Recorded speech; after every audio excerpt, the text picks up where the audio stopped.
This priest details the consequences of making deals with the devil.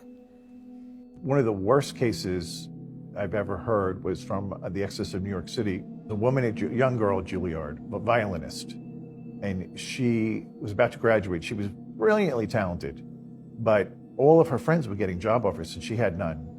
And her friends remember always hearing her say the words, "I would do anything to be famous."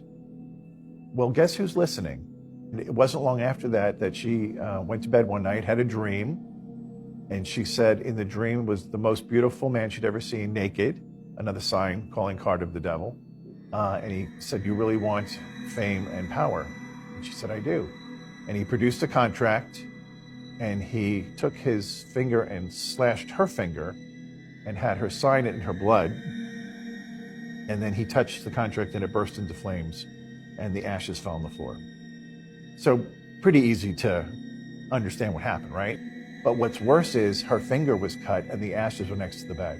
So within a couple of weeks, she signs this multinational tour, makes a ton of money, becomes very popular and famous on this circuit.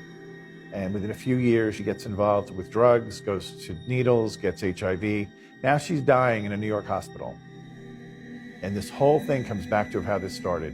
And she calls her Filipino mother and tells her the story. And mommy calls the chancery. "I need an exorcist right away for my daughter." So Jim is the exorcist. He shows up and they tell him the whole story from the dream forward. And he says, "Okay, well, that's not good. You signed a blood covenant with the devil. So I'm going to need you to break that with the blood covenant. So you're going to write out the whole creed and then you're going to sign it in your blood." Well, the doctor's like, "She has AIDS. She's not signing anything in blood. Not going to happen." And he says, "Well, then you need to step out of the room because she needs to do this." And she did do it. And she signed the contract, the creed, and she convulses and flatlines and dies. So now the doctor comes back and he's really upset. The mother is out of her mind. They're all blaming the priest. Hysteria goes on for about 10 minutes.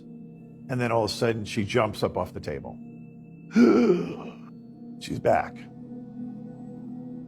And they test her.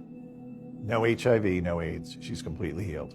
So she then committed for the rest of her life to only do music that would honor God and to tell people about the reality of the devil and not to make deals with him.